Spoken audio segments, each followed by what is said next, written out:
Everybody, welcome to our read-along live show discussion for The Picture of Dorian Gray by Oscar Wilde. My name is Alex. I am from the channel Frank Fiction, and I primarily focus on like science fiction and horror on my channel. But I have three lovely ladies here that have their own channels, and they're going to talk about what they discuss. So I will start with you, Nicole. Go ahead. Sure. Hi. Yeah, my name's Nicole. My channel is Noteworthy Fiction, and I discuss a variety of books, but I feel like I've become more well known for the classics I read and the really large books that I read. You certainly were the catalyst for starting this discussion, Nicole. So this is awesome. Alex, you want to go ahead? Yes, I'm Alex from Alex Black Reads. I also read a variety of things, but I read a lot of nonfiction and realistic fiction on my channel. So you can usually join me over there for that. Awesome. Thank you. And Jessica. Hi, my name is Jessica. I'm from the channel This Kiwi. And I read pretty much anything. I'm very new to classics, but I read pretty much anything. I think my go-to genre is fantasy, but I also like literary fiction, contemporary fiction, and that kind of stuff. I want to get into sci-fi. I'm always happy to help with those recommendations. Horror as well. So yeah, I'll be working on that this year. Awesome. Perfect. Thank you. And Jessica also was very gracious enough to volunteer to give a brief little description of The Picture of Dorian Gray, because we're starting out with kind of like a short non-spoiler section for any of those who haven't read the book. So Jessica, do you want to give that? Yeah. So the crux of the book really is about a man who is incredibly beautiful on the outside, and he becomes obsessed with beauty and he wants to keep it, and so he goes about doing stuff in order to keep that beauty, and yeah, the relationships and things that he either makes or destroys along the way is also explored. That was awesome. Thank you. And just as like some initial like spoiler-free thoughts, I also should probably say, go ahead and tell us in the chat, for those of you who are here, whether you read The Picture of Dorian Gray or not. What is like a fun icon we could use for like if you read it? So we have like just put like a man emoji in the chat if you have read it, and do like a black heart if you haven't, because it's totally okay if you joined this discussion and you haven't read it prior. We're happy to have everybody here. But just for like our initial non-spoiler thoughts of the book, what all did you think of it, and also what did you rate the book? Ooh. Whoever wants to go first. Since I'm that question asker, I will go last for all of these. Because I feel like, based on what I saw on Storygraph, I think maybe I rated it the highest. I rated it a 4-star. And it is absolutely not because of the writing. From a writing perspective, it's like a 2-star. But from a psychological and layered perspective, it was like a 4.5, 5-star, and so I went to a 4-star because of that, because it's a book that really, really made me think, and it's a book that I am still thinking about. I mean, I was watching videos on some of the things that I discussed in an email to you, Alex. I was watching a video on it just this morning. So yeah, I think it's a book that will stay with me, and I think it's a book that if I decide to reread it, I may have to swallow my pride and actually annotate. So yeah, for that reason, I gave it a 4-star. Okay. Alex. Well, I'll go ahead. I gave it a 3-star, though I have to say I kind of had similar areas where I was torn about it, like Jessica. So I did decide this year not to do half stars. Otherwise, it would have probably been closer to 4 for me, like a 3.75 or something like that. I basically feel like I could see why this book is so well appreciated as a classic, and especially as a book that is studied. But personally, for me, it was just okay. So that's how it ended up at a 3, since I can't give it partial credit. So I just finished it like 30 minutes ago. On it. I love it. I did finish it. I gave it 2 stars. Okay. Not been my favorite classic. Not without its redeemable qualities. I think there were some really beautiful lines in it, and I think some very interesting ideas. But I did struggle a lot with his writing and the storytelling and the treatment of women, which we will get into. Interesting. Yeah. Yeah. So there were plenty of things that like I did enjoy, but it just, yeah, it was kind of a rough one for me, and I was really glad it was only like 150 pages. I would have to agree with a lot of what you said, Alex, and well, really everybody, because there were like parts of this that were really good for me and parts of it that just kind of started going downhill. So I gave it 3 stars overall. In the beginning, I was hooked. I was like, this is great. I'm really enjoying this. I think it's enthralling. The longer that the book went on for me, the less and less I liked it. And that probably is partially for me because I don't really enjoy books where the characters are not likable people. I don't know if other people deal with that, but you know, like when the characters aren't likable, I have a hard time rooting for them. And in this case, you're not really supposed to root for the main character because he's kind of a horrible person. And also, just from the horror perspective, I do appreciate it for what it did at the time. Definitely, like because I recognize that this is, of course, very different horror than like modern horror that I read now. But what's so funny about that is what scared people about The Picture of Dorian Gray when this was written is like so low level like horror now. And I guess that's just because I've read so many things now that by comparison are like grotesque, right? And so that's why this was just kind of like a middle of the road book for me. It wasn't great, it wasn't terrible, I just thought it was okay, and I probably wouldn't reread it again. So that's why I gave it 3 stars. So we are going to head into spoiler territory now for any of you who did not read the book, so just be warned. Before we get to that, can we actually go to the comments real quickly? Yeah, please, absolutely. So, and just to let everybody know who's watching, the way we're going to do the comments is we are going to try and keep in real time with the comments. And so I'm the comment girl, so I'm representing everybody in the comments. So I will skip some of the hellos just because it will be too much to say hello to everyone. But hello to all of you who are there, and thanks for coming again. But do make sure that as we discuss each of these things that you also share your thoughts. So we did get a whole bunch of hellos from people that we're regularly seeing, and everybody did figure out how to put a little man in. So we've got some men in the comments. Somebody did, Dee Dee did a mirror with a guy. Oh, I didn't realize that was one. That's good.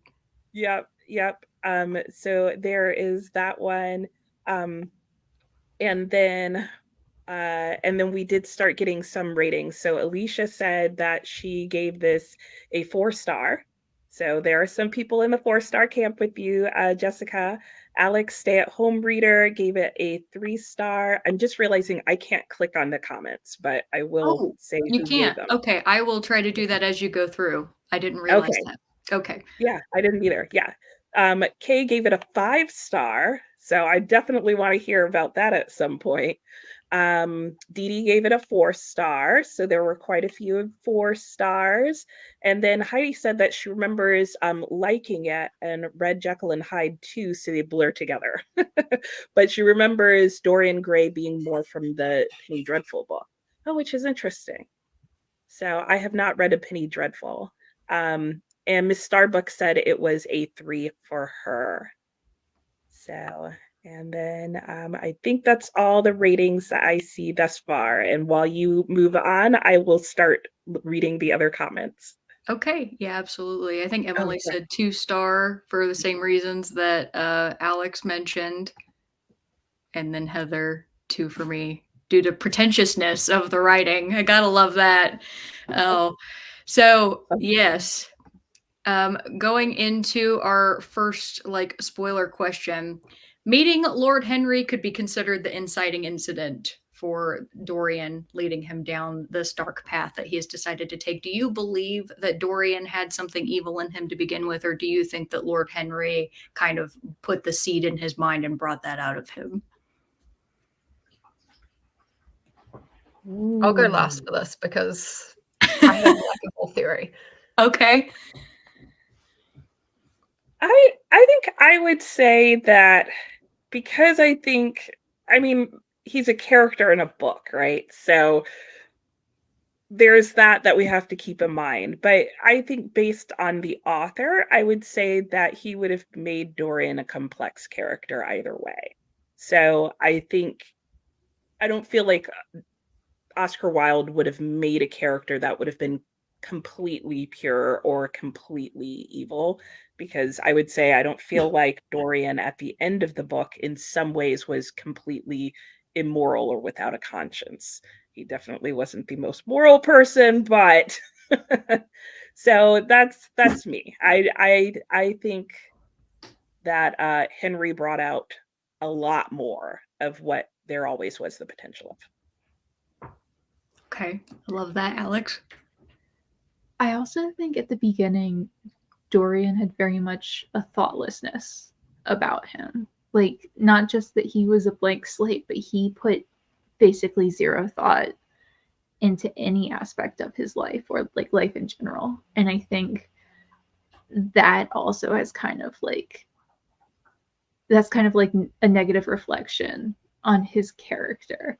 Whereas like as soon as he started like having thoughts and like putting effort into these things, it's like it became very negative, but I think it was always that's who he was. He just never like bothered to think about anything prior to that. I do agree a lot with that. I think that there was always the potential that he could develop that way, because I think if he had met somebody else who wasn't Lord Henry, who said something in a similar vein or maybe down a different path, that Dorian was impressionable enough because he's so young. He was impressionable enough that he could have probably been led one way or the other. I just view him as like he's a teenager, right? And teenagers like can be manipulated in all sorts of ways. I hate to say that, but it's true because their brains aren't fully developed. And so had he not spoken to Lord Henry, would he maybe have gone as far down the path of debauchery as he did? Maybe not, but he might have done some degree of it. What I found interesting was by the end of the book how much further he went than Lord Henry himself, because Lord Henry starts out as being like this really kind of bad influence, and then Dorian takes it so many steps past even what he would do. And I thought that that was a really interesting part about his character, and it said a lot about Dorian as well. So maybe my theory doesn't really kind of come into it just yet, but for me, there is basis to think that he was, first of all, I think Dorian was absolutely in the beginning manipulated and used by Lord Henry. I've got to remember not to call him Lord Pratt.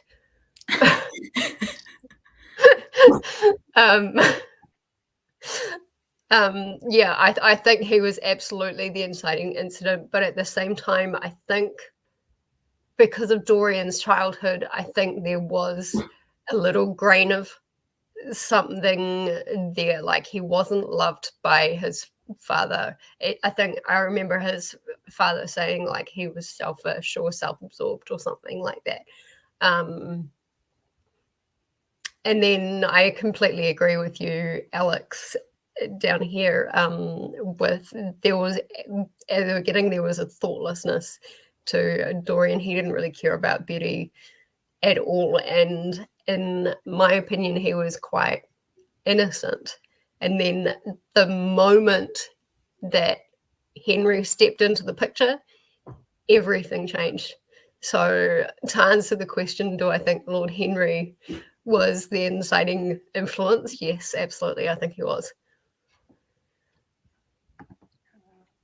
Yeah, there's been quite a few people who have commented with their thoughts on it. Actually, what Kay is just saying, sorry, I just saw Kay's comment, is absolutely on the same veins of what I'm thinking. Yeah, if you want to, yep, there's Kay's comment. So, right down the very bottom. Yep, further down. Oh, yeah, there we go. This one. Yeah, my apologies, everybody. We thought everybody would be able to interact with the comments, so I was like so focused on the questions. My apologies. Yeah, got a lot. Yes, mental health crisis, and that's kind of, as I've been reading the book, that is how I started looking at it, and I think that really changed my perspective of the book going forward, especially as Dorian got worse and worse and worse, and then really dived into that spiral. Yeah. So what all did you think for each of you? How did your opinion of Lord Henry change over the course of the novel? And for those of you in the comments, let us know as well. And I'll start. I'll just kind of like rotate them up as they come up. How about that? So that way we don't miss any. But yeah, what did you all think of him at the beginning versus at the end? My opinion didn't change. I still think he's a prat. of Lord Henry? Mm-hmm. Yeah. Yeah. Gosh, I found myself more annoyed with him as the book went on, but I don't think it was actually his character himself. I think it was more how he was written. I think at the beginning of the book, he was actually a more interesting character, not one that I liked. Well, that's not totally true. And unlike you, Alex, in some ways, I can like a not likable character. Okay. So at the beginning of the book, I did not think he was a good character, but he kept making me laugh because I was like, you're so messed up. And I just could see the irritating humor in him. Because there was a part of him that was witty, but just hateful and with no good for anyone. So, but that it doesn't personally bother me. Like, I was like, yes, you are the character that I love to hate. Okay, got it. But as the book went on, he kept getting these like one-liners and he became like one-line Henry. And it was like, even when he spoke a paragraph, it was still full of one-liners. And I think at one point on Storygraph, I was like, we could make a calendar out of his quotes. That like a page-a-day calendar where it's just like all the stupid things that Henry says. And that to me was probably one of the biggest turnoffs in the writing. Was I was like, can this guy have a full, complete paragraph of thought instead of just one like blurb at a time? So I feel like he changed, but the writing of him changed. So that is fair. I would agree that he was definitely more interesting in the beginning, and I think that's partially why I liked him so much. Or at least I should say I didn't like him. I liked the story a lot more at the beginning, and why I found it so interesting. I didn't really like any of the characters except for maybe Sybil, which we'll get into. And Basil. Basil was fine too, but everybody else I was like, you're all trash. I don't like you. You're all trash people. But I found it like Henry was almost written as kind of a joke to me by the end, because he proved that, originally it was supposed to be oh, well, Dorian, the reason you like me so much is because you're too much of a coward to go with your baser instincts. And then what happens? Well, Dorian flies off the rails, and Lord Henry doesn't even know about all the things that Dorian has done. And he still thinks that I would argue Lord Henry thinks he's probably like the most debaucherous of all of his friends. Like, he just thinks that he has such great ideas that nobody else is even willing to entertain until they listen to him monologue at a dinner party for the 5th time. And that was probably the thing that that grated on me is the fact that by the end, I realized that he wasn't really that unique. And a lot of the ideas that he had either were awful about women or they didn't make a damn lick of sense. Like he was just a very contradicting, self-contradicting person. And you could kind of see that with the people in his life being like, oh, you don't really believe even the things that you say. And Right. by the time that we got to the end, I was like, I'm ready for this to be over. I don't want to hear from Lord Henry anymore. Yeah. What was it And his cousin called him? Didn't she call him like Prince Paradox or something like Yes. that? Yes. That was exactly it. I do just want to address that previous comment about who talks like that from Heather. I haven't read a lot of classics, but I felt like that from the time that it was written, I felt like it was written realistically. But I don't know if anybody, Nicole or anybody else who reads a lot of classics, do you guys think that it was written realistic for the time, or what do you reckon? No, I feel like Oscar Wilde for sure. Like I could tell the difference between his writing and other literature written at the same time. Like he has a very strong voice.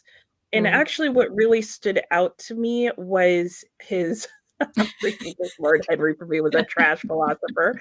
Yeah, when he even hung out with him. I agree, Zach. I'm with you on that one. But from okay, and I think this really speaks to Oscar Wilde. There were times where I felt like the book read like a play and where I was waiting for like stage directions. Mm. And given that Oscar Wilde is really known for his plays as well and wrote quite a few, I would say he maybe wrote similar to other playwriters at the time. Um, but that was one of the first things that stood out to me when I read the book was I was like, oh, this is a very different writing style. This is a very different voice.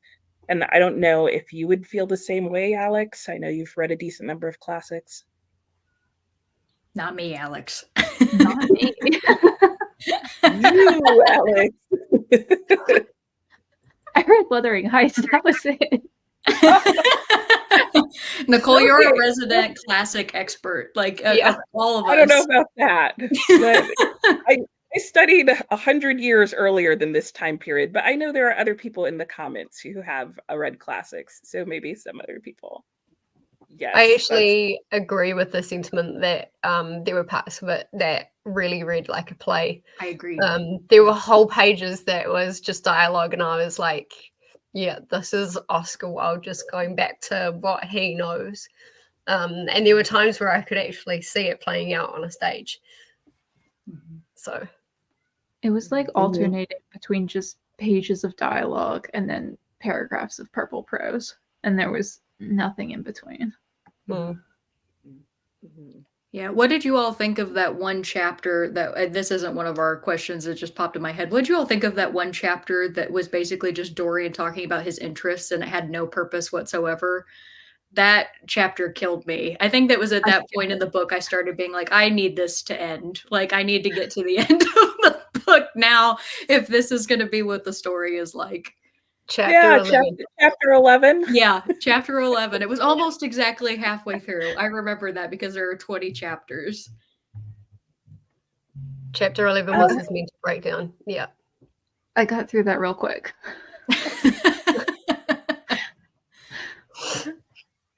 Yeah.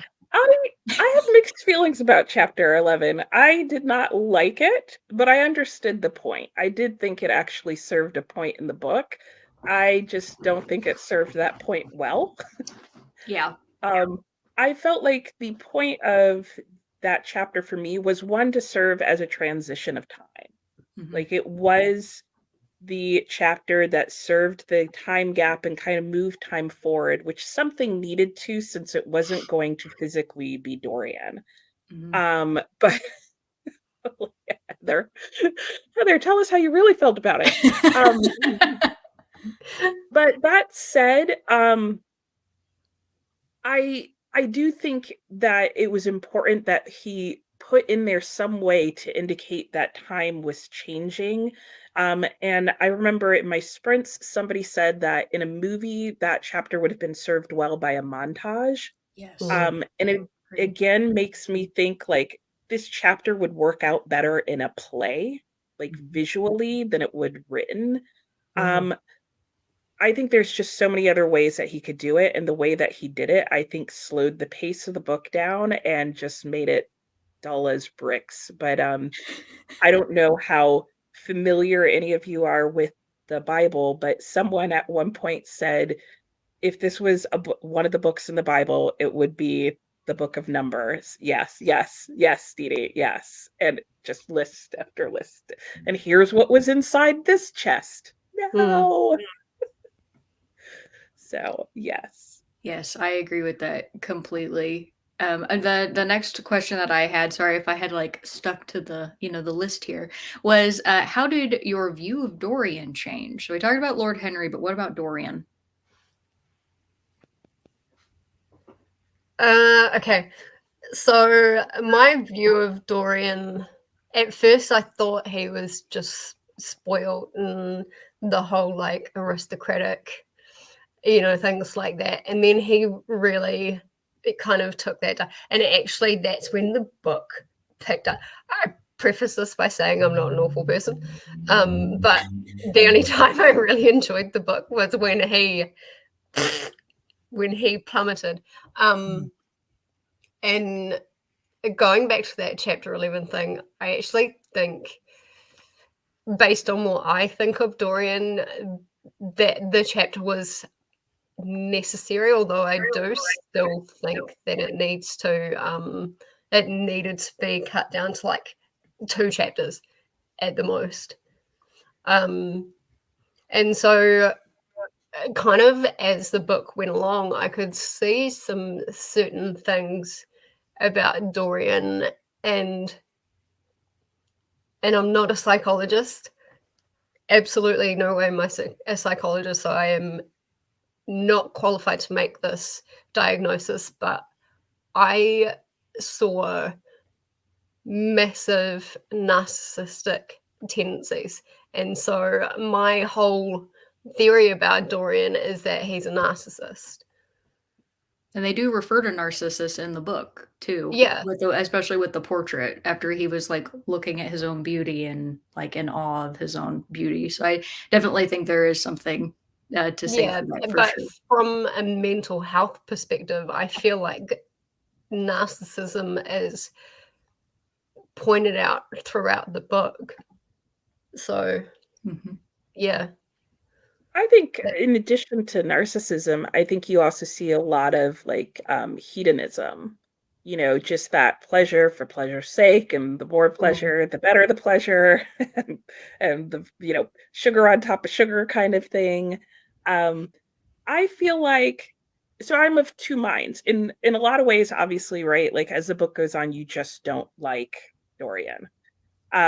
But in other ways, as just a character in this book, I liked him more and more as the book went on, because I thought he started out as a very like one-dimensional, irritating character in the book. Like he felt like a child to me at the beginning of the book, which I thought was interesting. Like he didn't feel like he was in his teens. He felt like he was like a spoiled 3-year-old.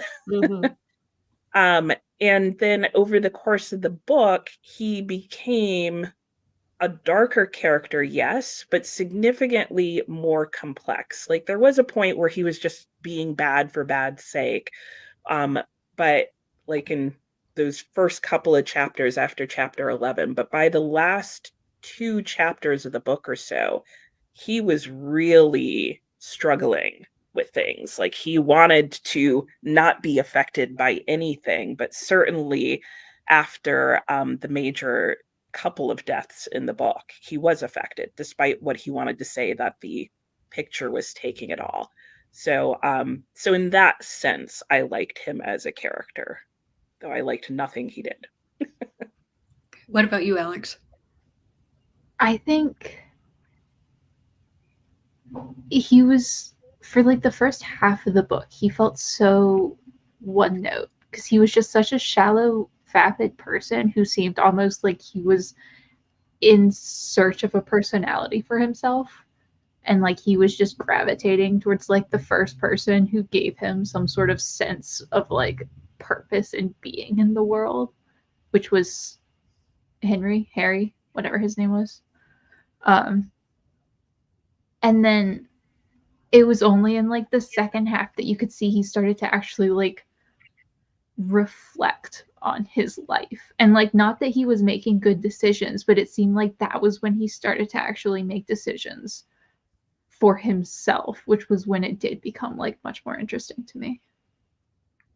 I definitely think the turning point for Dorian was the first moment he fell in love, or so supposedly to him, he fell in love. And we see a lot about like what he valued in another person and the reason why he decided to love Sybil and how like quickly that could fade for him. And that was up until that point, I didn't really think he had done anything. Like, I would agree, it wasn't interesting. Like, he was a pretty flat character. He hadn't really had like any amount of development. We were kind of just waiting around to see what he would do. But we knew based off of like foreshadowing and Basil's response to Lord Henry and being like, I don't want you to meet my friend Dorian, you'll spoil him, that like something was going to happen. We knew that something about his personality was going to change from the sweet, innocent, teenager, or seemingly innocent teenager. And I would definitely say that yes, the tragedies that he kind of incited in other people's lives made him more interesting, but of course that also made him more despicable too. And I hate to say this, and again, I think this goes back to like the difference between horror then and horror now. I wish we had gotten more descriptions of the things that he actually did. Like once he goes down this lane and he starts to become the darker character, we kind of just get hints as to like, oh, well, he was talking to all these women and now they're spoiled in society and no like self-respecting man would want to marry them. Or, this person is in gambling debt, or this person's on drugs now because of like hanging out with Dorian. It's like, I wish that we had just heard more, gotten more details about those people kind of than just like an over the shoulder camera. I don't know if anybody else felt that way though. Yeah, I felt the same way from a writing perspective. It was really frustrating because it was just like, oh, he's now all of a sudden got this terrible reputation. And we're just supposed to accept that. But at the same time, creatively, like, and I think this has come up in Storygraph about the creative license of Oscar Wilde. I think it was a choice on his part, like pretty much to show that Dorian just didn't care. Do you Yeah, think? I mean, I think Dorian. Oh. Go ahead, Nicole. Sorry. Oh, I was just going to say, I think Dorian was partially not focused on those things, but I think it was also a part of the time period. I mean, Oscar Wilde struggled to get the book published as it is, and then got into massive amounts of trouble for what he did put in. And that was the edited and censored version of what he wrote.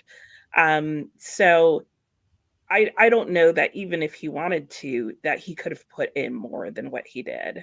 And I mean, that said, given that he goes and visits basically an opium den in the middle of the book, is already pretty wild for that time period. But it does make it, I think, tough as readers in the future who are used to seeing a lot more on page, graphic violence or whatever, to not get more of that in the book. I can definitely see that being a struggle. It was so scandalous at the time. Yeah, I guess we are very desensitized to a lot of things now. I mean, we had Game of Thrones, just freely available for people to watch, so by comparison, yes, I that makes perfect sense that this would be like scandalizing for London society and like polite people at the time. I do wonder about Kay's question here. Are there any good retellings of Dorian Gray with more? Like, do you all know of like movies or TV adaptations or anything? Because I've never seen anything. Great question. I know Penny Dreadful had a Okay. I feel like of all the depictions I've seen of Dorian Gray, I think Penny Dreadful did it the best. Where like you actually see some of those sins and how he kind of gets rid of them because of that painting. But I mean, I've also seen a depiction of him. The first time I ever met Dorian Gray was through The League of Extraordinary Gentlemen, which is a movie. It's an old movie. It's got Sean Connery in it. And Dorian was played by Stuart Townsend.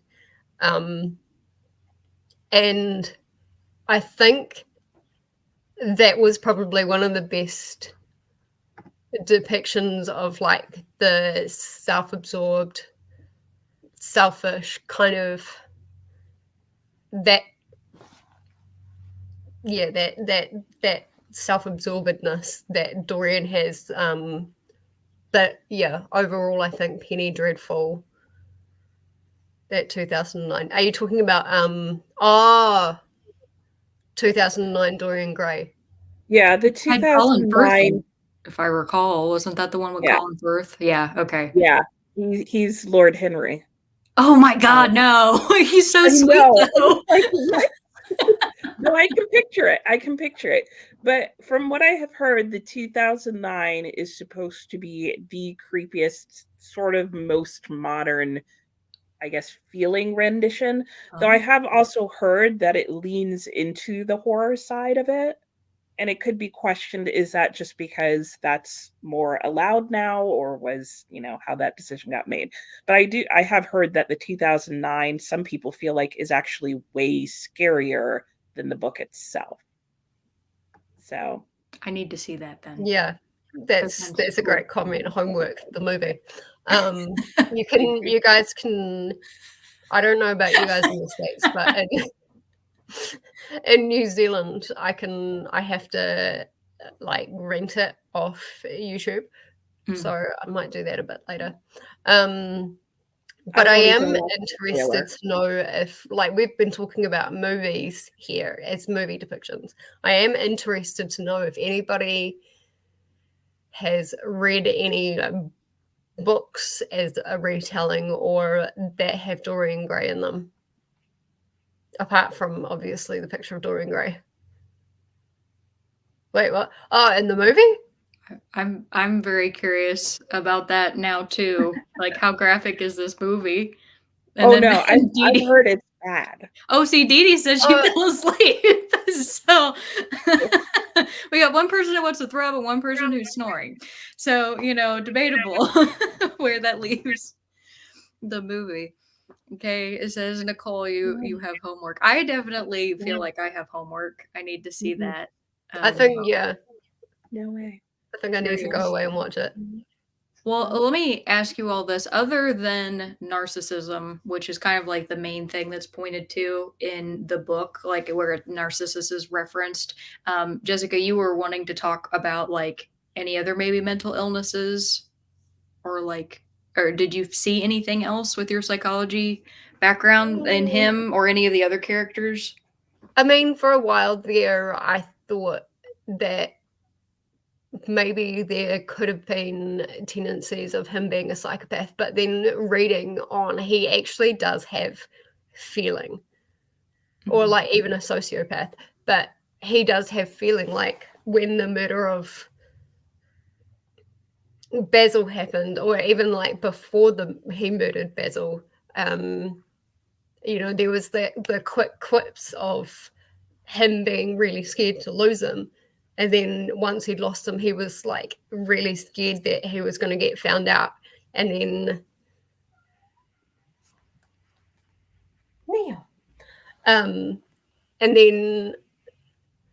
there wasn't a lot of feeling in regards to Alan's death, which was just glossed over in like a single sentence. But then when it came to, was it Jim was Sybil's brother?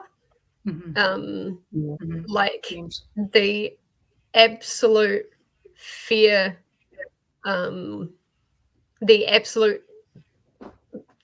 of Jim and the fear of was it death? He did say exactly what he was scared of at that point. But then the elation knowing that Jim had accidentally got shot. So he does have feeling. And like I said, I'm not a psychologist, so yeah, I'm not sure. There is definitely mental illness there. Yeah, it would be interesting to know. I mean, like it is talked about at the beginning of the book. Like Henry does say, like, I want to psychologically study Dorian. So there is a sense in which he is thinking about like the psychology of it. At the same time, psychology was in a very different place then than it is now. So there is also a question of how much did he write was intentionally part of that psychology and what did he mean by that. But I thought Heather, quite a ways back, made a really interesting point about the narcissism, which is even though narcissism and narcissist comes up frequently in the book itself, one of the traits of narcissism that Dorian doesn't have, which is that he is just the main influencer on others. In so much that Dorian himself is actually influenced very heavily, even as he goes along throughout the book. And that is something that's very unusual for narcissist, but would hold up with him just being narcissistic, but not necessarily the psychological term of it as it's used today. Yeah, so there is one thing that I want to bring up. There's a doctor on YouTube, Dr. Romani, and I watched a couple of her videos, and she has stated that people with narcissistic personality disorder, yes, they're narcissists, but people who have narcissistic tendencies aren't necessarily diagnosed with narcissistic personality disorder. It's only when they seek treatment and they realize that their behaviors and their personality is actually a problem for people surrounding them, that's when they go through that diagnosis. And if you guys are okay with it, I actually want to link to a video that I was watching this morning from this Dr. Romani, and it's about how narcissists are actually made in the first place, like what kind of brings on those tendencies. Yeah, go for it. Cool.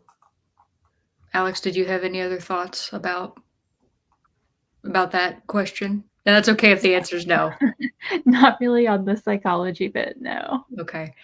I would say my last probably comment about that would be that for me, it seemed like Dorian was always coming from the perspective of like self-preservation. Like any emotion that he seemed to have wasn't really for concern about other people. It was more so concern about himself.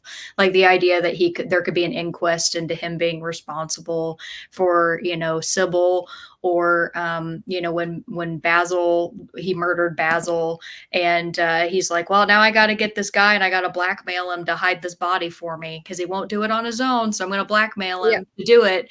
And that's why it's like he at all of those points, it doesn't really care about the people he's actually hurt. He's only worried about himself. At least that's the way that I viewed it. I didn't think that he really had any emotion, even when it came to somebody like planning to murder him. Of course he's scared because he's thinking he's going to be murdered.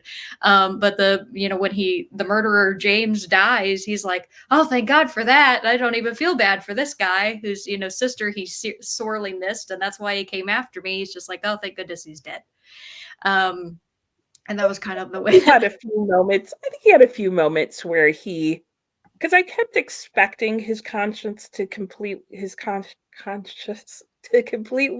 disappear, but I felt like it never truly did. I feel like with the whole incident with Basil, I think that was probably the biggest moment where I felt like you finally saw him continue to go back and forth, because he did keep having those moments where he was like, oh my gosh, I feel really bad about this and what should I be doing? And then he'd kind of let it go. So I did feel like he kept doing that. And even with with the guy he blackmailed. It even kept talking about how he kept looking at him and being like, wow, I feel really bad for you. But it was like none of that kept him from doing the things that he was doing. But he kept looking at him like, oh, I feel bad because I know I'm about to blackmail you. And you poor man. But I'm going to do it anyway. You poor And I'm going to bastard. make me feel bad about it. Okay, well, the next question that I have, funny enough, is were there any characters that you found sympathetic and why? Any characters that we found sympathetic or that we were sympathetic towards? Yes. Anybody. I do have a couple. I do have some that I feel bad for. I The mean, brother. That was about it. honestly, this may James. be like my weird way of thinking, but I felt sorry for Dorian.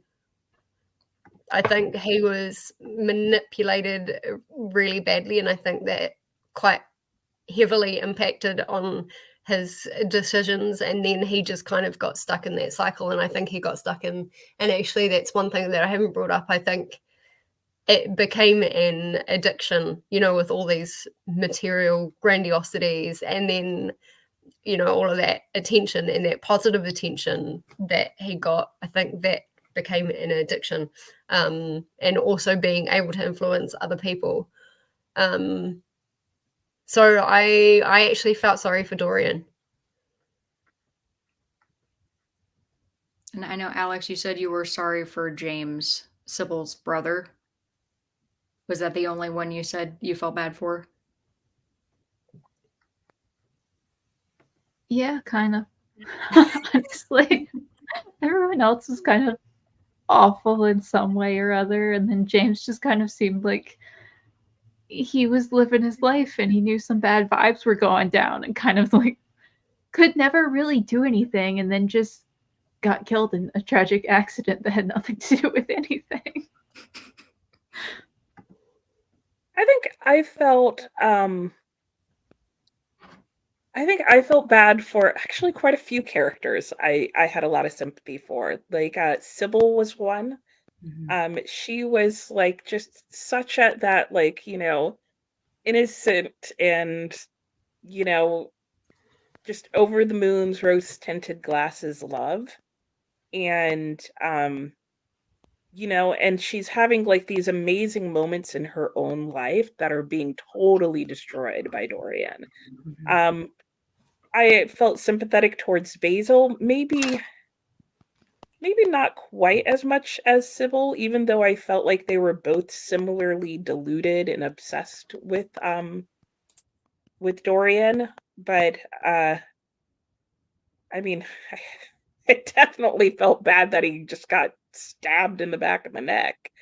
And then also the guy that he all the people really that Dorian was blackmailing and just leading into these horrible lives, because there was the guy that he ran into in the opium den, who was like, the fullness of how his life was destroyed was he was just now bombed out on opium.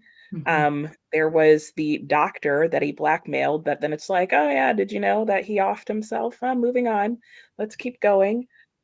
There was the random servant who, like, at the very beginning of the book, he's very, very close to, and then he's like, yeah, no, I'm becoming paranoid, maybe because I'm doing opium. And, I think this guy's out to get me, and the next thing you know, he has a different servant. So even though this guy had worked for their house for like, forever, like he had grown up with this guy. So to me, it was like a never ending string of people who I just felt very sympathetic towards. And I think I was the opposite of Jessica. I think I felt bad for almost everyone except for Dorian and Lord Henry. Like, I'm in pretty much the same boat as Nicole for that one. There were a lot of people that I felt bad for, and the sheer number of characters who committed suicide after being around Dorian, like, it was a lot of people, and that's not like, you can't attribute that to just like, oh, like one person was having personal struggles. Like he was out there ruining lives and he was doing it because he thought it was fun and he didn't see anything wrong with it. And so I did not find Dorian to be a sympathetic person because of how many people he just didn't care about. But the sheer number of lives he touched was a lot of them. So I would definitely say that I felt bad for many people. Sybil was the first one I think I truly felt bad for, other than just like Basil's like friendship being hurt, you know. But yeah, Sybil, that hurt me a lot. Yeah. Trigger warning Okay, for you know, suicide, by the way. Yeah, yeah. I was gonna say, okay, you've said it multiple times, Alex. We've had this conversation. How does everybody say? You say Basil. Basil. I say basil. Basil would be the plant, but when it's a Yeah. name, it would be basil. Nope, it's basil for me both times. Basil. Okay. Okay. Everybody, See, I say, what about you, Alex and Jessica? I say Basil for the name, but and this is quite controversial in my household because we kind of use like New Zealand, British, English in like spelling and speaking and stuff like that. But I say basil for the herb. You also say herb. Yeah, that's kind of ingrained in me. I can't really change that, but I do say basil for the herb, and then I say basil for the. But it's weird to say basil out loud. I've got to kind of stop and think about that personally. And then both of your basils are different. The names, like the way you say it when it's a person's name. You guys both say it slightly differently. How do you say it, Alex? I said it basil because that's the British pronunciation. And well, I mean, he's Irish, not British, but like I assumed that was the intent. But yeah. Oscar Wilde, the Great Mouse Detective. Yeah, I have a friend in my personal life whose name is Basil, and the very first time that I met them, I was like, I said Basil. It's like, that's wrong. And I immediately corrected it, and ever since then, every time I see it as a name now, I'm like, it's Basil. So I have to. That's why I do that, because I did say Basil the first time. Yeah, but my next question here is, how does the social class of the characters affect our view of them and their problems?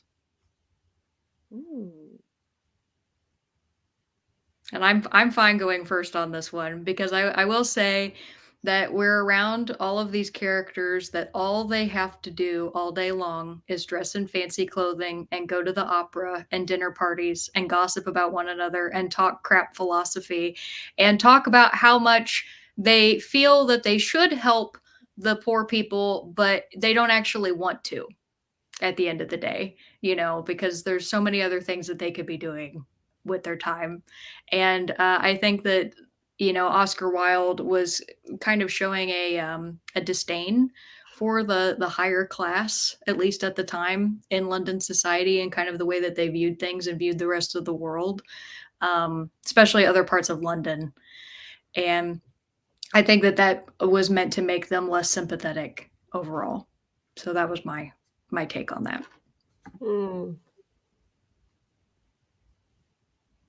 Yeah, I mean, there really is a lot of highlighting the grandeur of London society at the time, or at least the circle that Dorian was in. There was a lot of grandeur. There was a lot of gossiping and that kind of stuff. And I think being in that environment, that also plays a part and influences on, you know, one's thoughts and things like that. So Dorian also had that influence. But then in saying that, as he went along, he ended up being the influence. So yeah, I don't know. I don't really know how to answer that question. Anybody else? What was the question again? It was, how does the social class of the characters affect our view of them and their problems? Bunch of vapid rich people doing vapid rich people things. Yeah, I'd have to agree with that. Sounds like we had a very similar view for that one. So the next question that I had was Dorian's scandalous behavior shocks his peers, yet he remains welcome in social circles. Why? And what does Wilde suggest about polite London society? I mean, I think he says pretty explicitly what he thinks about polite social society, which is, money can buy you anything. Like, because I mean, what ends up happening? Like, as bad as Dorian gets, what happens is other people stop showing up to the parties. Yeah, they leave when he gets there. Like, I'm heading out. Right. There's no point. There's clearly nothing that Dorian can do that's going to stop them from inviting him to these parties. So, like, even the knowledge that he possibly is why this girl killed herself and that he's made this other guy a drug addict, if I'm pretty sure if they knew he killed Basil, they'd be like, that's horrible. I'm not going to a dinner party with you at so and so's house. I'm not going to show up. But would Dorian still get an invite? Oh yeah, definitely. And is that just because of how he looks? Like, it's talked so much in the book about how, like, he is an attractive person and how only ugly people do ugly things. So it's like, yeah, you can hear about all these things that he did, but he's still beautiful. So we can invite him because who would really think he could do anything so bad? Right? That's kind of like the way it seemed to me. Does anybody agree or disagree with that? Yeah, and I think Miss Virtue has a really good point. It's money and good looks will open doors. Yeah, that's fair. And I think that's very on point with that era. Yeah. If you're ugly, you need more money. And then you could just buy more stuff. Buy more people's friendships. But even then, people will still just pity you slightly. That's true. She's so ugly. We could understand how that could happen. Well, I mean, there were characters in the book, like women in particular, where the guys were like, "Oh, she's not good." The dowdy was how they were described, and I had to like look that word up when I got to it because I was like, "What do they mean by that?" It's like, "Oh, it means she doesn't dress well. She's making herself look bad, all frumpy." I guess is what we would say now. So yeah, there was a lot of characters like that too. This next one might be a little tricky I clicked on my question. Sorry. Was there any symbolism in the book that you found meaningful? And it's okay if you can't think of anything like right off the top of your head. The one thing that comes to mind with me is the symbolism of, well, actually there's two things. Okay. One thing is, and there was a comment a way back about, Basil, who gives him all the love and affection, and then there's Henry that has the influence over all of the bad stuff. Like, for me, that's symbolism in a massive way of the whole devil and angel on your shoulder kind of proverb or saying, where I think you've got both extremes of Basil as the angel kind of trying to keep Dorian in good conscience, and then you've got Henry who's a prat and has kind of highly influenced all the debauchery and the hedonism and stuff like that. And so there's that. And one thing kind of towards the end of it, and a lot of the times when Dorian was looking at his picture, was I think the picture painted a really good representation of Dorian's guilt. Like, he may not have seemed guilty on the surface, but from a symbolic point of view, like, there's the guilt of all of these people's, suicides and bad things that are happening to people because of Dorian, and that seems to be what's changing his picture. I think in a very, very, very, very deep part of him, there is guilt there, and that's why the picture was changing. Yeah, I mean, the picture is definitely a reflection of what he should be feeling, but is bearing deeply. And it's the reflection of his conscience. I mean, it could have also been a mirror, where if the mirror just showed him what he truly looks like, quote unquote. I don't think he felt so bad about the way that the picture looked, because we know in the book that he's like, oh, I revel in like always making it uglier.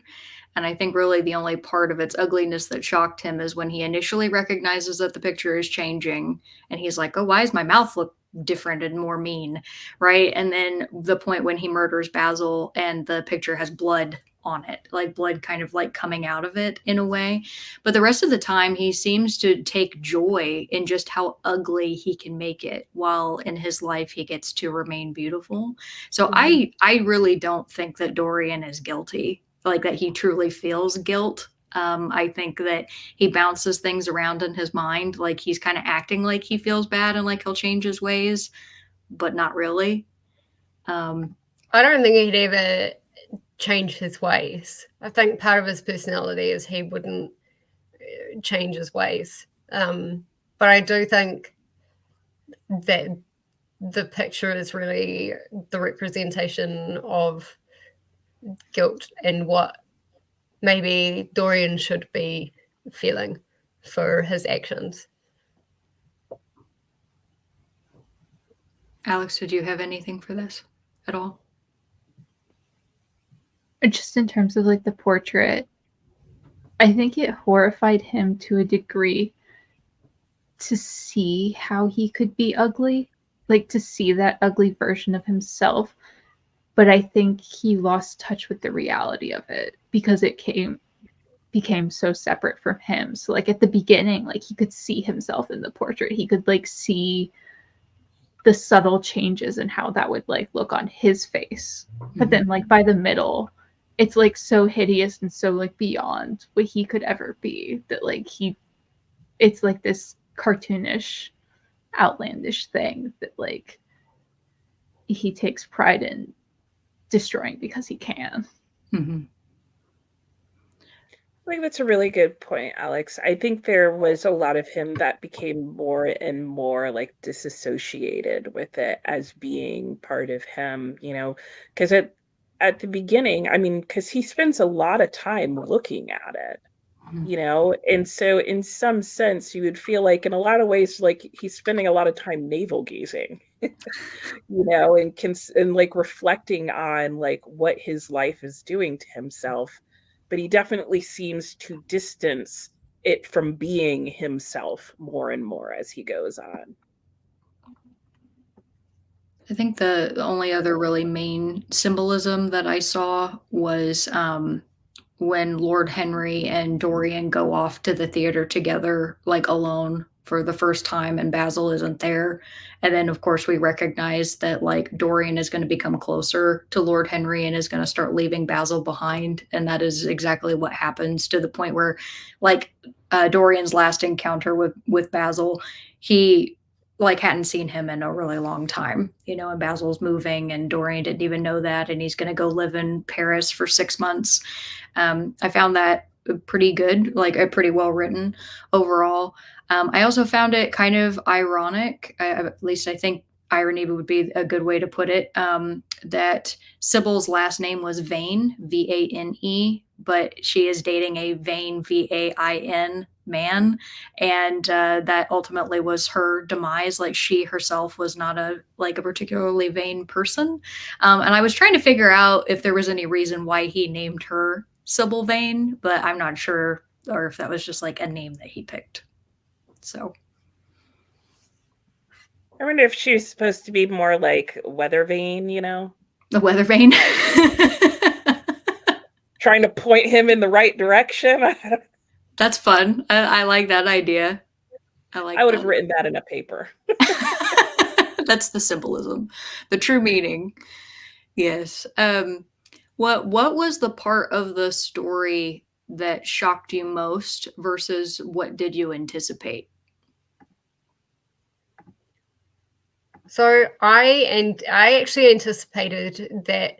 At first, I anticipated that Basil would be the one to destroy the painting. And then once he popped his clogs, I thought maybe it would be Henry.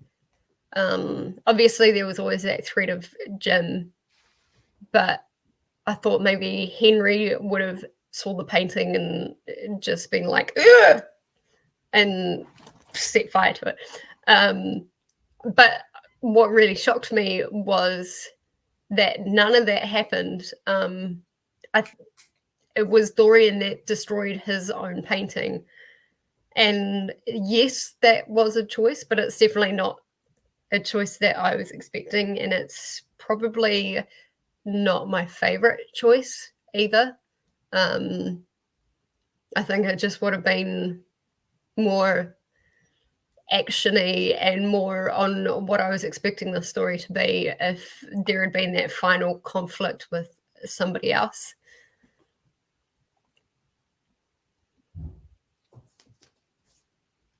I was kind of surprised by Dorian's complete success throughout the book at everything.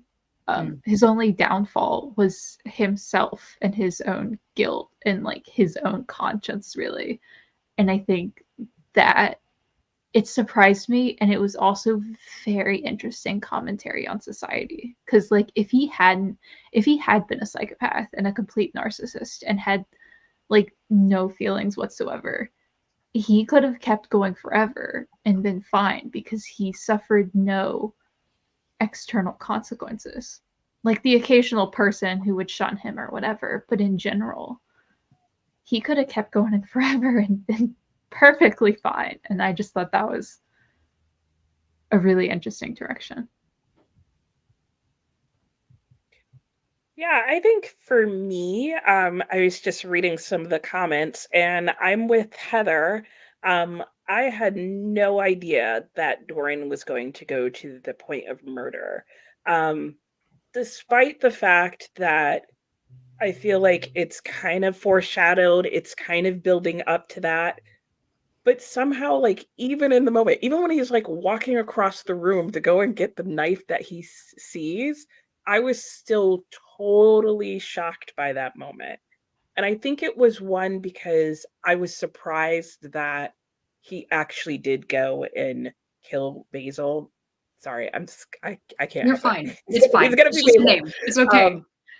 But then I think in addition to that, I used to argue with my best friend in middle school about this, and she was British, and I was like, I'm never calling it anything other than Basil. But I think the other thing that really threw me about it was I was expecting there to be some sort of fight, some sort of resistance, some sort of like stronger moment where they were going back and forth. So I think what ultimately surprised me about that moment was just how, like, as soon as he decided to walk across the room, he had already decided he was going. And it was like, grab the knife, turn around. And then, I mean, he's just going away at it. So that to me was probably, I mean, every death in the book took me by surprise, but that was the one that just totally blew my mind. Did anybody else kind of hear that Alfred Hitchcock theme, like that psycho theme? Yeah, when he was doing that. I mean, reminded me of. I was like, how did Hitchcock not do a version of this?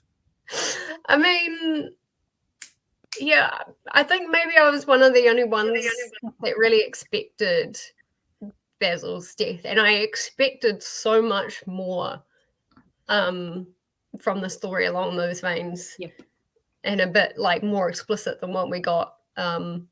So I'd love to know, anyone in the comments, did anybody else actually expect Basil's death? I mean, it was kind of, to me, it was really obvious the moment I expected there to be a more conscious choice that Dorian makes, like a bargain with the devil. I mean, yes, that is another thing I was a bit surprised about, was that the whole thing really came about through a wish. I'd always heard it was like, with reviews, it's like making a deal with the devil and that kind of thing. But going back to Basil, it was so obvious to me, like as soon as Dorian was saying, well, you want to see my picture? We'll go ahead, come and let's see it. So yeah, it would be really interesting to hear from the comments if anybody else actually expected it to go the way it did with Basil. I agreed with Miss Starbuck when she said, I thought Dorian would murder a lot more. Me too. Yeah. I was expecting it to be like a full rampage. And it did not end up being that at all. And the only part in the book that really at first made me go was Sybil. The way that Sybil died. I was not expecting that at all. And then everything after that, Basil's death, the opium dens, like everything, I was like, yeah, that's pretty much what I was expecting from this book at this point. And even like you guys were like working towards like a Shakespeare like tragedy where everyone's dead at the end. Pretty much, yeah. And I will say I agree. I agree with Jessica as well, that I thought that Henry was going to learn about Dorian. Like I thought he was finally, because he kept talking about, well, you know, Dorian will never be able to keep anything from me. He'll tell me everything. And then Dorian didn't. He didn't tell him that he murdered somebody. He didn't tell him all these heinous things. And Lord Henry's kind of like, oh, you can't be that bad. Look how pretty you are. And that was when I was like, Lord Henry doesn't know crap. He doesn't know anything. And I thought he was going to get to see Dorian's picture, and he didn't. And so I agreed. I was like, man, I did not expect Dorian to destroy his own painting. And so also in the same veins of it. Sorry. I was going to say, also in the same veins of that, Henry was constantly asking Dorian to see the painting, or was constantly asking Dorian about the painting as well.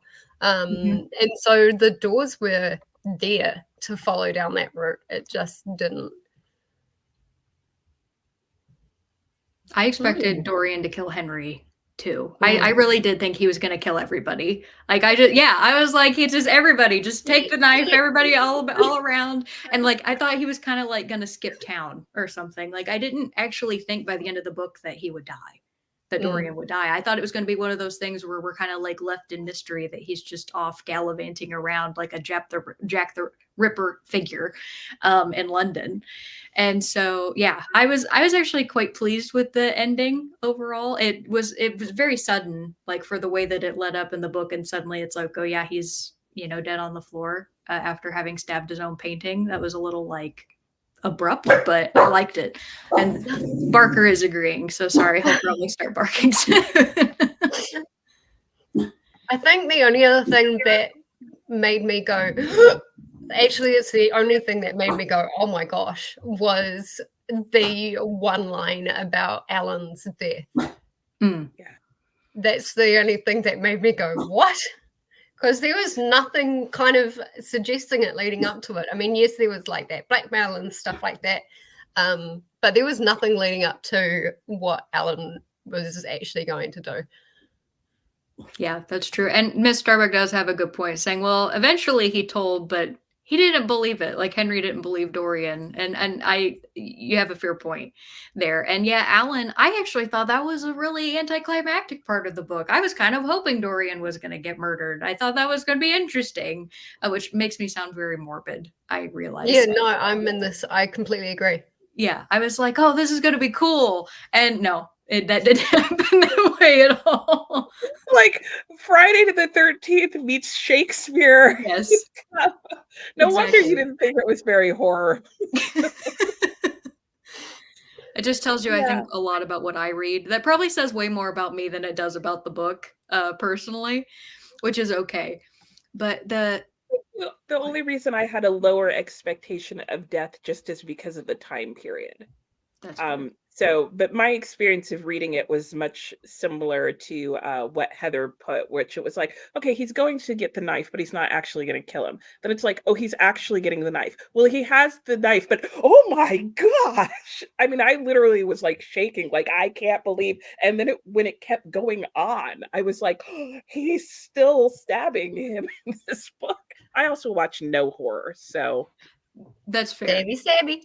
Yeah, stabby, stabby. I'm probably closer in sentiment to the Victorians. I'm like, no, that's totally fair. And I do think that I probably am not giving the book its fair shake, because if I had read this at the time it was written, I imagine I would have had that response to it versus reading it now. And I do think that there's something to be said. One for you, one for you. Everybody gets a stab. Yeah. You get a stab. You get a stab. Oh yeah, the next one I have, and I'm very curious. We have a panel full of ladies here. What did you think about Wilde's view of women in the book? And are there any strong female characters at all? I think Sybil tried to be a strong female character.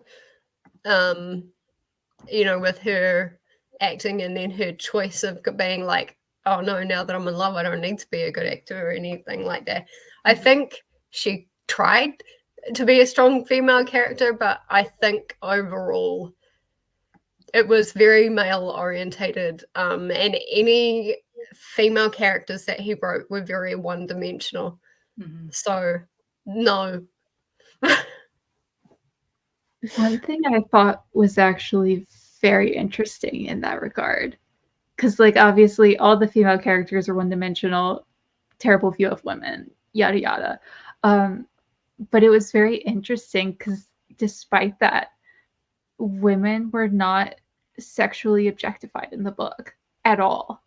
And I think it was very interesting to read a book that had such poor view of women, but also that complete lack of objectification in that regard. I mean, because he's a gay man. Right. But it was very interesting to read.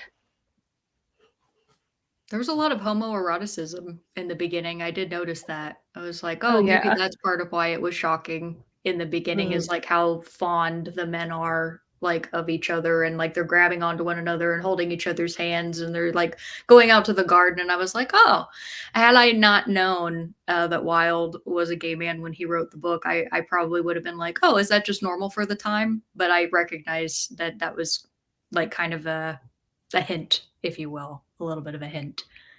Yeah, and I think on Storygraph, a couple of us wrote about like that beginning where Basil was first introduced to Dorian, that a couple of us wondered whether it was a situation that actually happened to Wilde, because he was so, like, it was so well described that you actually really felt like you were there.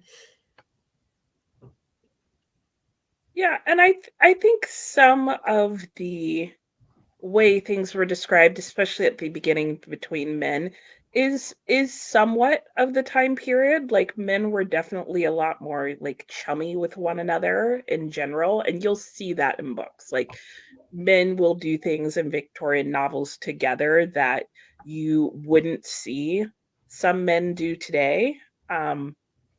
But certainly not to the level. Like, I thought the beginning of the book was oddly lacking women, and very, very strongly male in a very different way. Because, I mean, very typically, households in that time period would have been made up of women. You would have had a lot of maids. You would have had a lot of, I mean, clearly you would have, his personal servant would have always been a butler or a manservant of something of that time. But, there's a housekeeper there, and Dorian has one, but she's still kind of this, like, not really fleshed out character. I think the closest you have to a strong woman is it Lady Dorothea? Was that what her name was? Henry's cousin.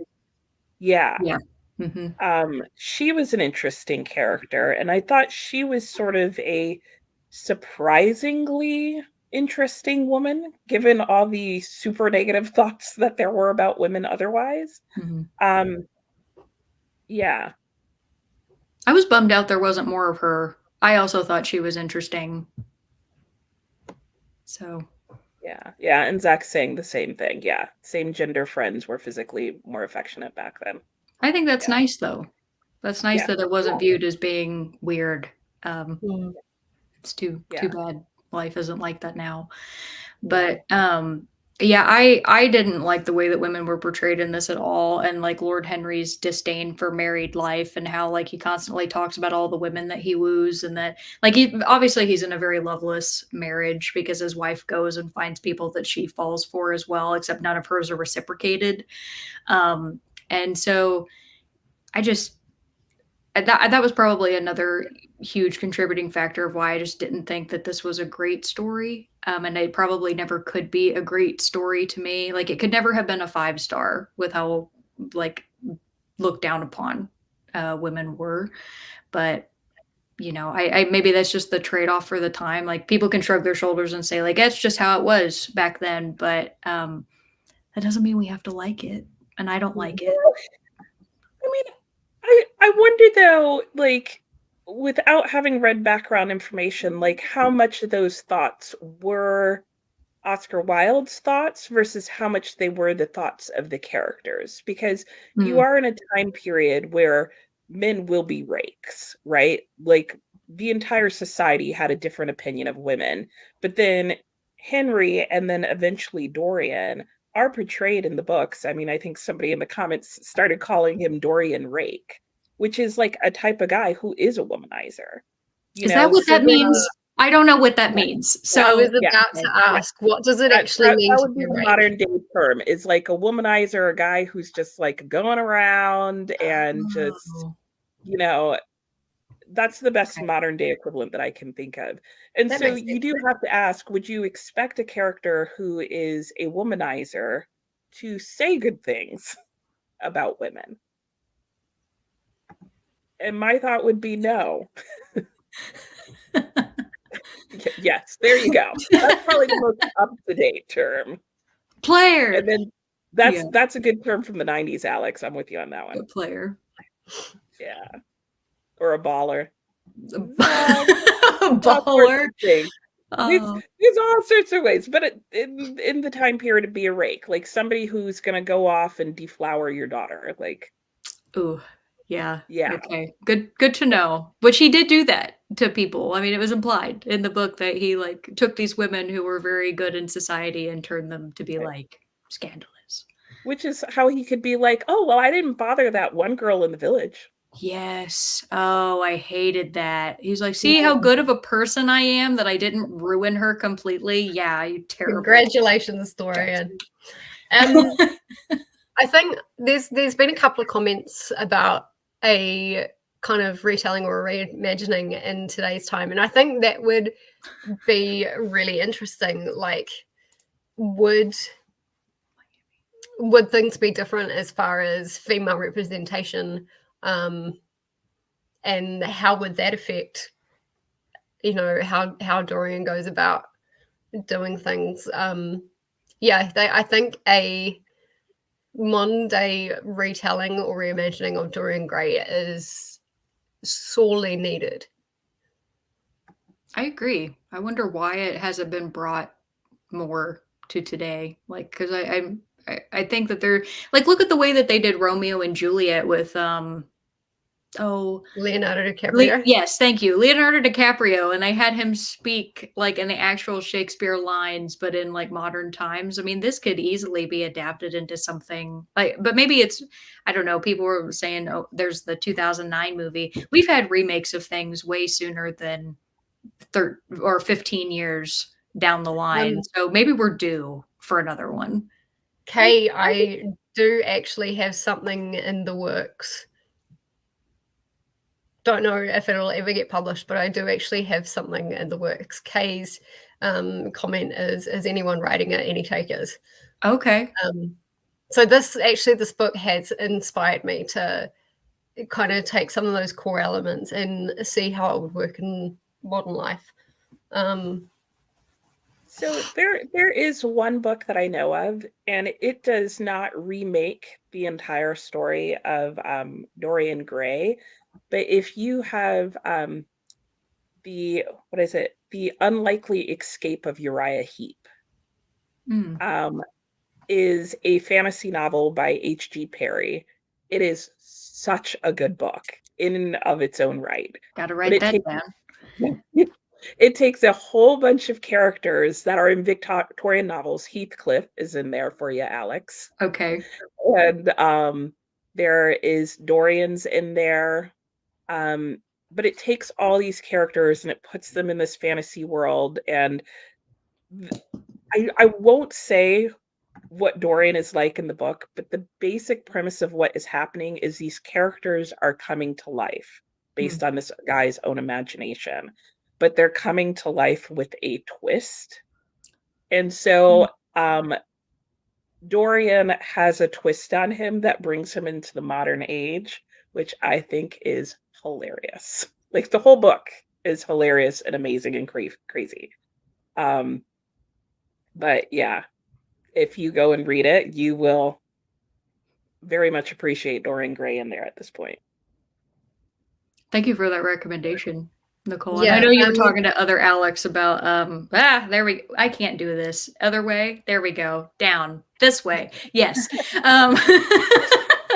About Wuthering Heights. I know that Heathcliff is in that, but I have yet to read it. And Alex's feeling about it did not encourage me to want to read it very much. This book is making me, reading this, because this was supposed to introduce me back to classics. I'm like, what am I going to read next as a classic? Because I don't know what to pick up now. And it not Wuthering Heights, apparently. No. Okay, good to know. No. And I did say when I reviewed this book this past weekend that this was not a book that I would recommend for people who are trying to get back into classics or are starting classics for the first time, unless you really like philosophy.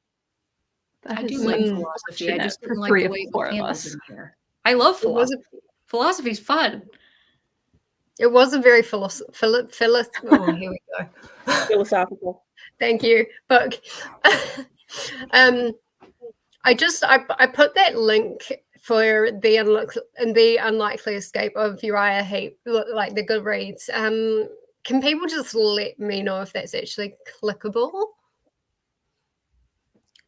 I can't check it because I can show the comment. So if anybody else can click on it, yeah, it would have to be somebody in the comments because I can't click on it either, being backstage here. But you know what I mean.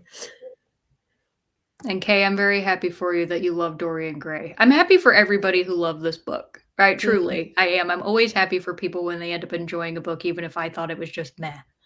So yeah, and Kay, let us know, because I think you were, of the people who were on when we asked the question, I think you're the only one who gave it complete 5 stars. So do put in the comments like what it is that made it a 5-star read for you, because I definitely would like to know, because there are definitely, like, I do see the potential in this book. Like, I think it takes people who like certain things in writing. And I think that's mainly, from what I can see, I think what would either make or break the book for people would be the writing. I completely agree with that. And I actually only have one other question, unless you all end up having any extras as well. And that is simply, is there any redemption for Dorian at the end of this book? Does he get a redemption in your eyes?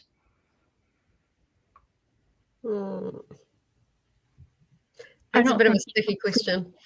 A redemption arc. But I do think there are, like, redemption is a strong word. I don't think he's like pure evil or anything. I think he's a guilty man with a heavy conscience.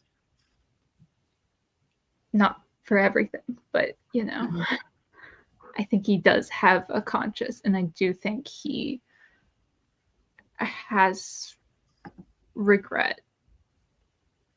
Okay. But he doesn't atone or anything. Okay. So no atonement, but you think he at least feels bad.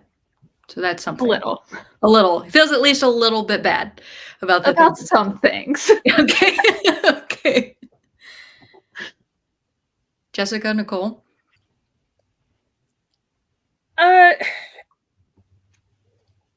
Yeah, I don't know that Dorian is supposed to be redeemed or redeemable the way he is written. I think you're supposed to feel somewhat satisfied at how things end for him. And I think it's supposed to feel like maybe that he didn't exactly get justice, right, within the book in terms of in relation to other people, but that you are supposed to end on a serves him right, like kind of feel. So, yeah. Jessica? Maybe unpopular opinion, but I really hated the ending. I just thought it was a bit lackluster with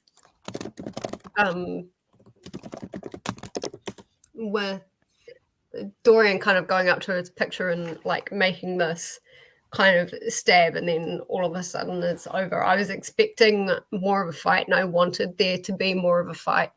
So I really did not like the ending of that. I think there's always the potential for redemption with Dorian as well. Like I said, he had for quite a while, he had the angel and the devil, and then, for lack of a better term, he murdered the angel. Oh, perfect, Miss Virtue. Perfect. So for a while there was that redemption, and you could, for me, I could see him fighting with his conscience to just like try and be good at certain points of the movie and try to improve himself. So the potential was there. I just don't think it was well executed. I think that those are all fair comments, and I do agree that he got his just desserts in the end. I don't think that he had to suffer for all of the horrible things that he did, though. Like, it wasn't a slow creep to his eventual demise. It was actually an accident, like a total accident, that he ended up dying. And for that, I don't think that he didn't have to deal with things for a really long time the way that other people whose lives he ruined did. And I don't think that that's necessarily fair in terms of, justice. I definitely don't think that he had any sort of redemption personally, but I also didn't like him as a person. So, that probably had a lot to do with it. And Kay asked an interesting question. Did the painting truly age, or was Dorian seeing it age in his mind hallucination? I wrote something on Storygraph about this. Yeah, that was really the only thing that disproves the hallucination part of that is the fact that Basil did actually see it. But if Basil hadn't actually seen it, this whole thing, I would say it's been a hallucination, and like he's seeing the changes in his mind, because when he dies and his servant finds the painting is perfect. And so that kind of sent me down that rabbit hole when that happened. And then I thought, oh wait, hang on, Basil did actually see the painting and was horrified. Yeah, I wish that Basil hadn't seen the painting, because then it would have left it a lot more questionable. I wish Basil had have gotten up to the point where he was about to see it, but then for some reason didn't, maybe because Dorian stabbed him too quickly.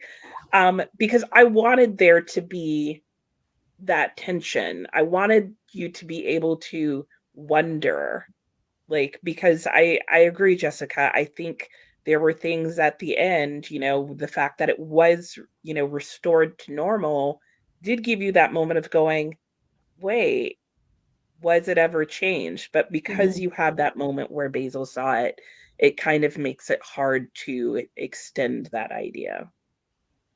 Yeah, But and that's the fact that possibility. his servants as well at the end, like, had to look at him and be like, "Who is this man?" Like, they had to look at his rings to be able to identify that it was Dorian, I think confirmed that it was a supernatural thing, but it to go along, Heather actually was asking the question, "How would you have ended it then?" I think that that idea I didn't even think about the idea of a hallucination. I really didn't. The entire time I took it as, like, it was just a supernatural, curse.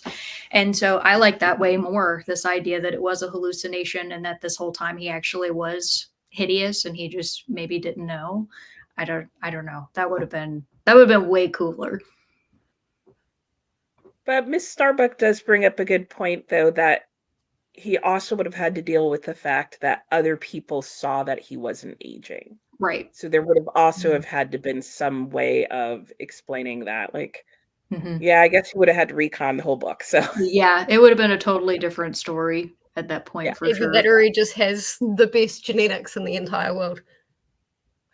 I mean, I'm don't listen to this too carefully, but I'm 33 this year, and people still think I'm a teenager when they see me. I still get carded if I ever go into a liquor store, which is really embarrassing. But I think genetics has a huge play in that as well. Mhm. Yeah.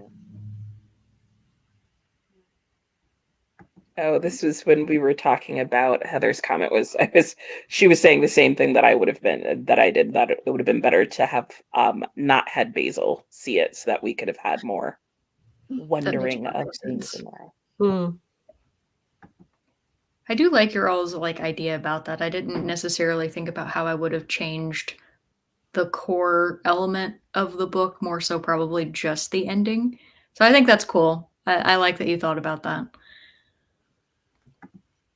But yeah, I actually don't have any other questions either. So if you all want, you can kind of just give your final thoughts, and I think that'll be the end of our live show. So any final thoughts about this or classics in general? Because I'm probably going to talk about classics in general. Oh no. Okay. No, not in a bad way, Nicole. I promise. Oh, good. So I'll share. I think my final thought on this is that, and this is kind of a thought on classics in general, is that I feel like sometimes when people explain classics, they will tend to describe them based on the climax of the book Hmm. or even some of the falling action. And I feel like that's the case of what you hear about Dorian Gray. I feel like my feelings and thoughts about this book would be very different if somebody had described it to me as a somewhat like philosophical psychological character study. Would have gone into, that, explores like hedonism in 18th century Britain. I would have come to it in a very different mindset. But like, I had somebody tell me it was a gothic novel, and I've read gothic novels. This is not a gothic novel. It isn't. Like, there are some gothic elements to it, and there's definitely horror in it. But yeah. So I think it needs to be described to people better for Hmm. people to, otherwise you're spending half the book being like, one, where's Dorian? And like, why is he so little in this book that's about him? And then two, you're like waiting to get creeped out and it's not happening. Alex? This was an interesting classic because as much as I didn't like it, I could see why people would. It was one where like it fell flat for me because I couldn't get into his writing or his character development, and it just like didn't work. But I liked so many of his ideas and like what he was trying to discuss and his commentary on society, and it was like I really wanted to get more into that than I really could, which I don't know, maybe Wild just isn't for me.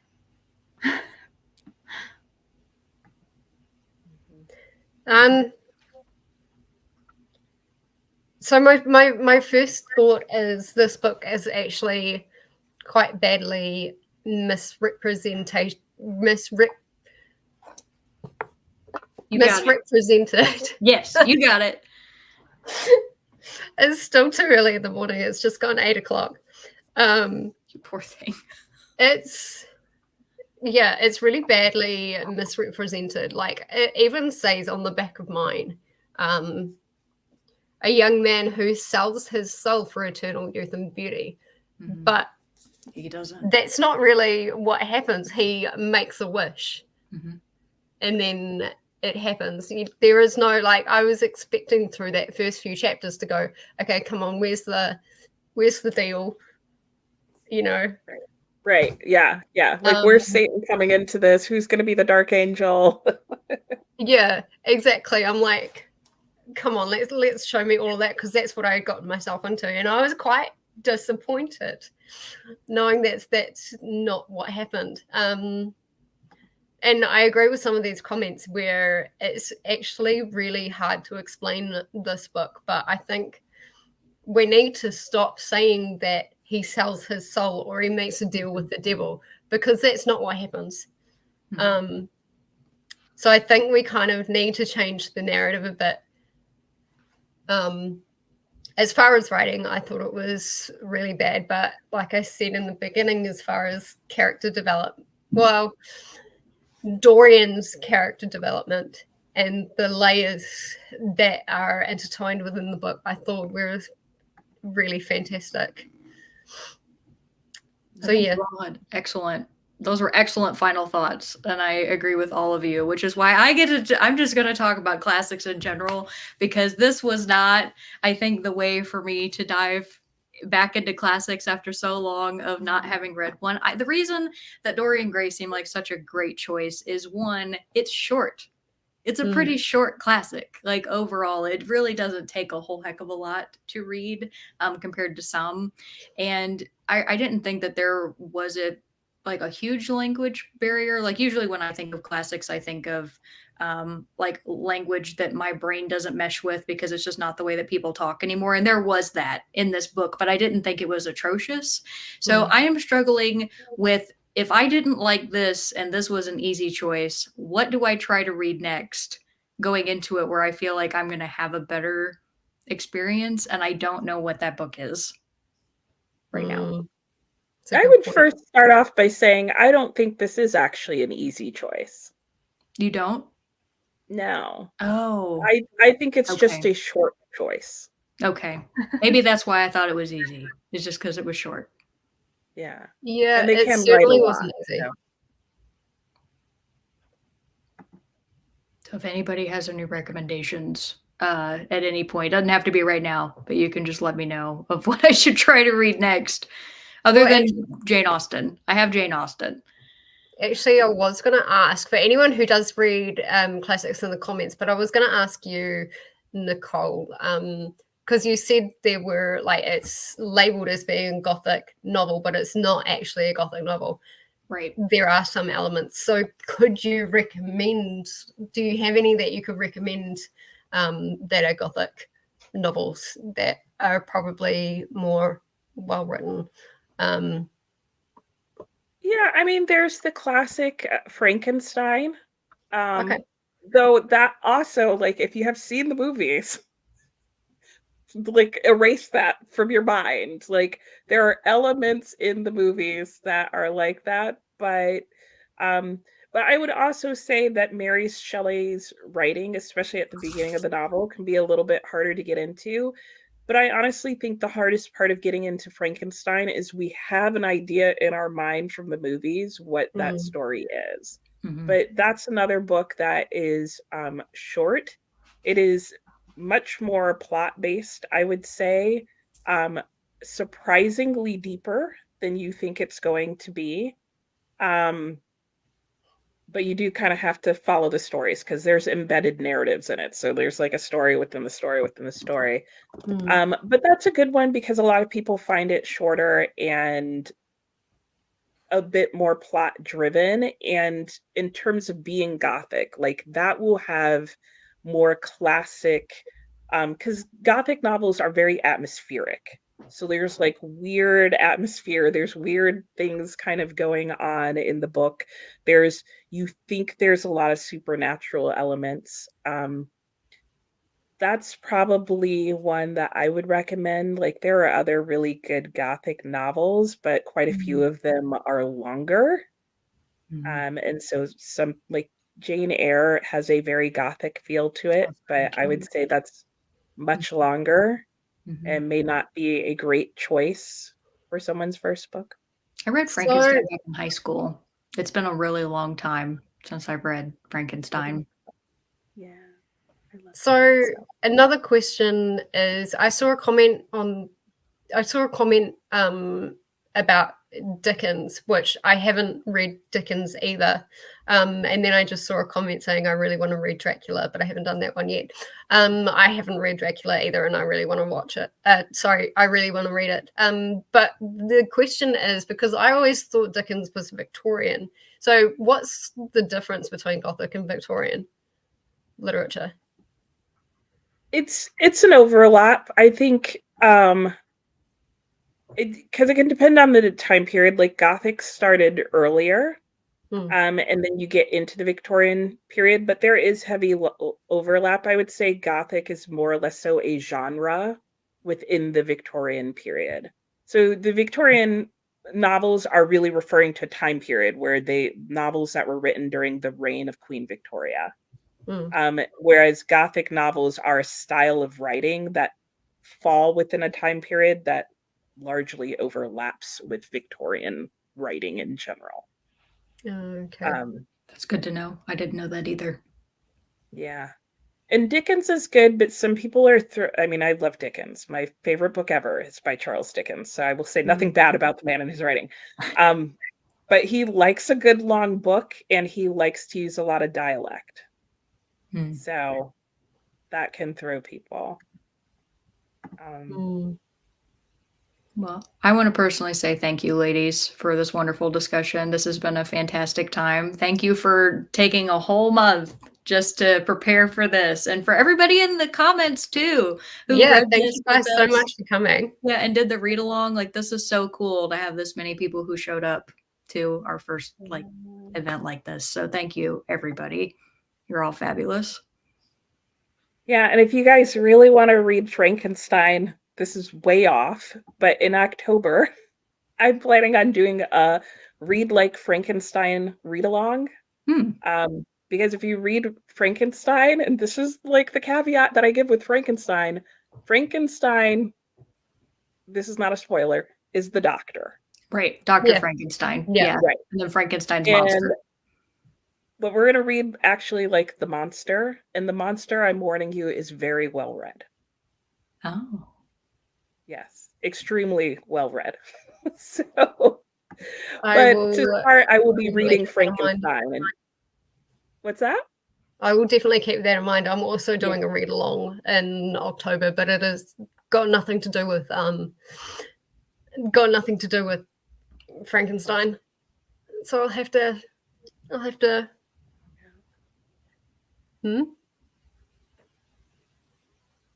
That sounds like a lot of fun, and I'm definitely going to keep that on the back burner as well. That way I don't end up picking that up before October. I will keep that in mind. Yeah, definitely. I'm also kind of seeing the beginnings of a buddy read of Dracula in the comments. Yeah, a lot of people are either already have a copy or wanting to read it. So I have a copy of Dracula, and I haven't read it. And I'd be keen for a buddy read, but not in April. I have my Stephen King read along, and that is full to the brim. So not in April. If you guys came as Virtue, if you guys want to do a buddy read, that's sweet. Just not in April, please. Well, I'm gonna say thank you to everybody, and I hope you all have a fabulous rest of your weekend.